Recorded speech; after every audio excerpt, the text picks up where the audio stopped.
So first of all, let's talk about what is meant by effective demand. Demand becomes effective when you have willingness to buy a product, and secondly you have ability to buy a product. A willingness means I want to buy a new mobile. That is my willingness.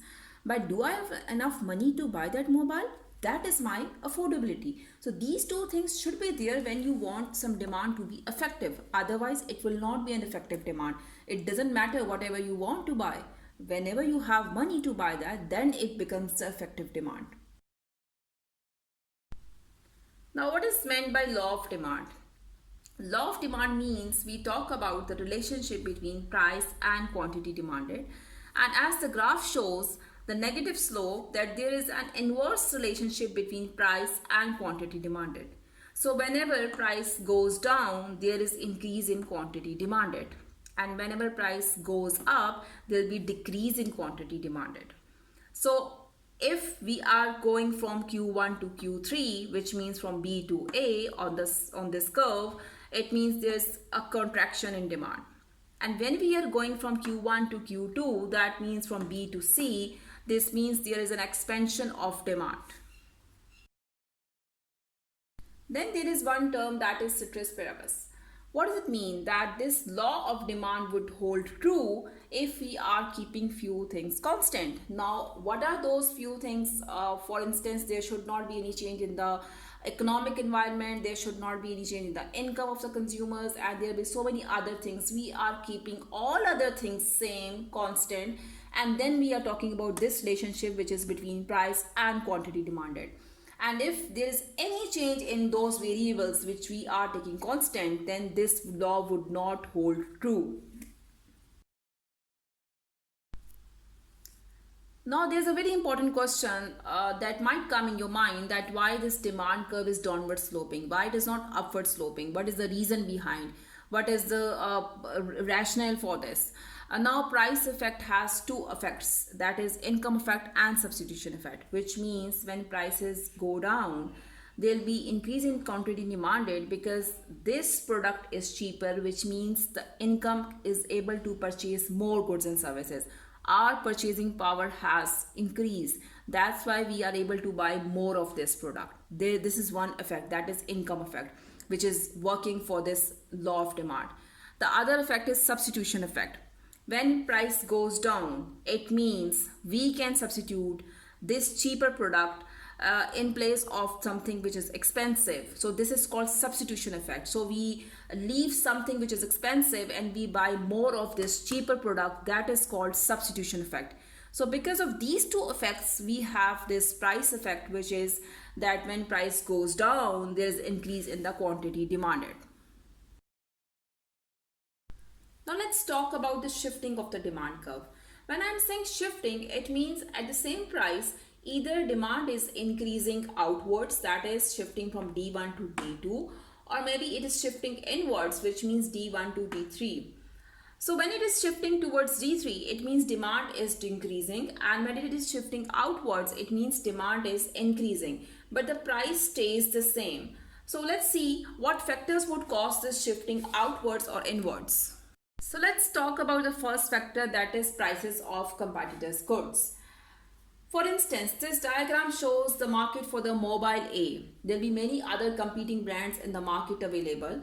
So if one of the competitors of this mobile decreases its price, so a lot of customers from mobile A will switch to that option because that is a cheaper option available in the market. So the demand curve for mobile A will shift from D1 to D3. Second factor is fashion. If there is something in fashion and there is something in trend, a lot of people will be attracted to buy that product, which means the demand curve for that product will shift outwards from D1 to D2. The third factor is population. Whenever there is increase in the population of a country, there will be always increase in the demand for goods and services, and this demand depends on that which age group is increasing in the population, either youngsters or the old age group. The demand for that specific age group's products will increase in the market. Fourth factor is advertisement. Now, whenever there is increase in advertisement, either informative or persuasive, it would definitely attract more customers towards the brand or towards the product. So what happens that there will be increase in demand from D1 to D2. Fifth factor is income. Whenever there is an increase in income, there will be increase in demand for goods and services. But it depends on that what type of good you want to buy. Either it's a normal good or inferior good.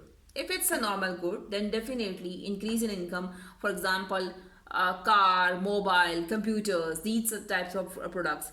Whenever there is an increase in income, we buy more of these products. But as far as inferior products are concerned, non-breaded clothes, non-breaded shoes, cheaper food, there'll be decrease in demand for those products. So there'll be different effects for different types of products in the market.